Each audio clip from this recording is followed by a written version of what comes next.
So since it's a little bit hard to follow along in the notes maybe, I wanted to show you with a video here how we can use the tables, the normal distribution tables, and the calculator to help us out in finding some probabilities for the standard normal distribution, or given probabilities, find some boundaries that separate out those probabilities. So I think the first example that we did was dealing with the standard normal distribution. We used this example of thermometers with a mean of 0 and standard deviation of 1 so that it would fit the guidelines for that standard normal distribution. And we wanted to know what's the probability that one of those thermometers reads a temperature that's less than 1.58 degrees Celsius, below 1.58. So we drew a picture of our normal distribution here. Regardless of how you do it, I would always recommend drawing a picture. And we want to be less than 1.58. So 0 in the middle, 1.58 to the right on the positive side there, and we want to be somewhere below that, so to the left of that on our number line. Alright, so the first way that we found that was looking it up on the table.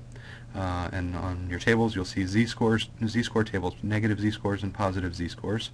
Table A2 in the book, either in your pull-out formula sheets if you have that, or in the back of the book in the appendix you can find these tables as well. But they're posted on Blackboard under the formulas and tables. So our picture doesn't quite look like this though, right? It looks like the other side, the positive z-scores side, with a z-score to the right of our mean, to the right of the center, to the right of 0. 1.58 was the one that we were looking for, and the shaded area here to the left of it. And notice this table always gives us area to the left of our z-score, regardless of which side of the page we're on there. So we wanted to look up 1.58 was our temperature boundary there. So it's broken up into two pieces. 1.5, we can get to the tenths place by looking at that. So right here, right here we see 1.5, and then we want to trace that over to 0.08 to get the hundredths place. All right, 1.58. The second to last column here would have that 0.08 for us. So that probability was 0.9429, and if we flip back to the notes, that's what I think we wrote down. Yeah, 0.9429, and again I was trying to draw it there visually for you, but you can probably see it a little bit better when the tables are actually in front of you. But there was another way to do that, using the calculator. So using the calculator we put in normal CDF, and that's under second and then vars. Normal CDF is the second one. We won't ever use normal PDF, the first one. They're always CDF. And then what we have to put in is a left and right boundary. Now on this one we just had a right boundary and we wanted everything to the left of that. So we need to pick something kind of crazy, a crazy value off to the left. I'm just going to pick negative 100, I think is what I chose this time. But negative 10 would probably even work if you want to get even crazier than negative 1,000 and so on. And then all the way to 1.58 was as far as we wanted to add up that area. Again, these probabilities always correspond to areas under that normal distribution bell curve. And we see we get the same number, 0.9429, plus a little bit more precision that the calculator gives us. Okay, so let's take a look at another example maybe of going back the other way with our INV norm command. Let's see, let's look at this one we were looking at. We wanted to find this is the last one in the notes for this section 6.2. Find the temperatures of the middle 95% of our thermometer readings, assuming they had the same standard normal distribution that we were talking about. So we wanted an area of 0.95 in the middle. This time you notice that we're given probability information, given this area information, and we were looking for the boundaries. We didn't know what those boundaries are. That's what we're looking for. We're looking for the temperatures rather than, given the temperature, trying to find the probability. So we separated out an area of 0.025 to the left and 0.025 to the right, with 0.95 in the middle to correspond to that middle 95% chance of getting a thermometer there.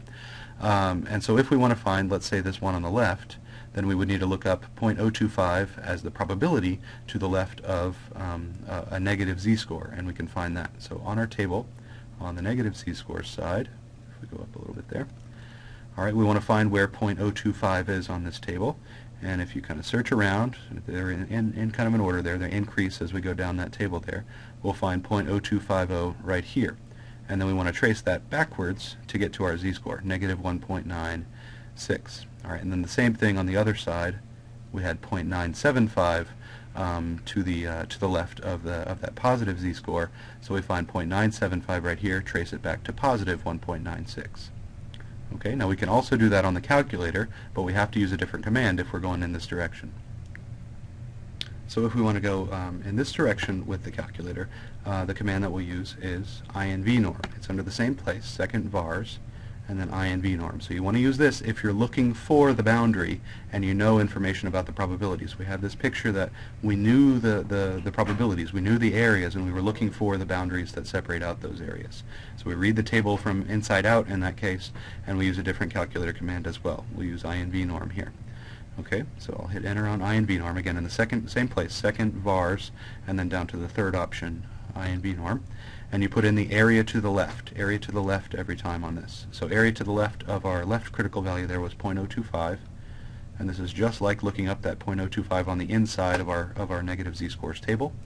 And we see almost exactly negative 1.96, but with a little bit more precision there, but negative 1.96 if we round. And then we can look up the other one as well on the positive side with 0.975 area to the left of it. So again, second vars, INV norm, 0.975, and then we'll hit enter on that, and we see the positive 1.96. The reason that we get the same value, just positive and negative, is that we obviously have some symmetry happening here. Our normal distribution is nice and symmetric around 0.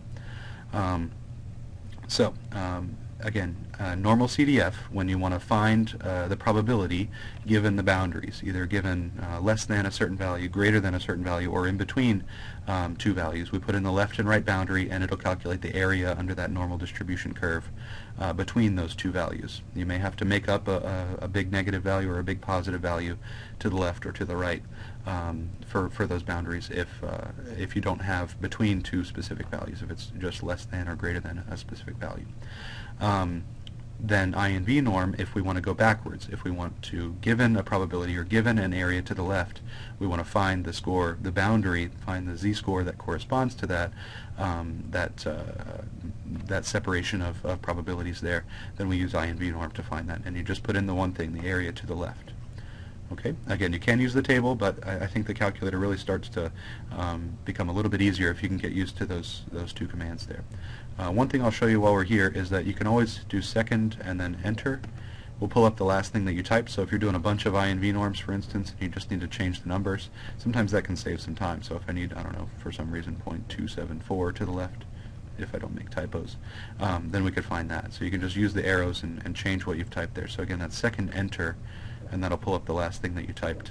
And actually, if you keep hitting it, it'll pull up the previous thing that you typed every time, so we can get back to that normal CDF that we had originally typed up there. Okay. Now in the next section, keep in mind we're going to make a slight change and get away from the standard normal distribution and talk about normal distribution in general with a different mean and standard deviation. And we'll have another video that will show us how to handle that.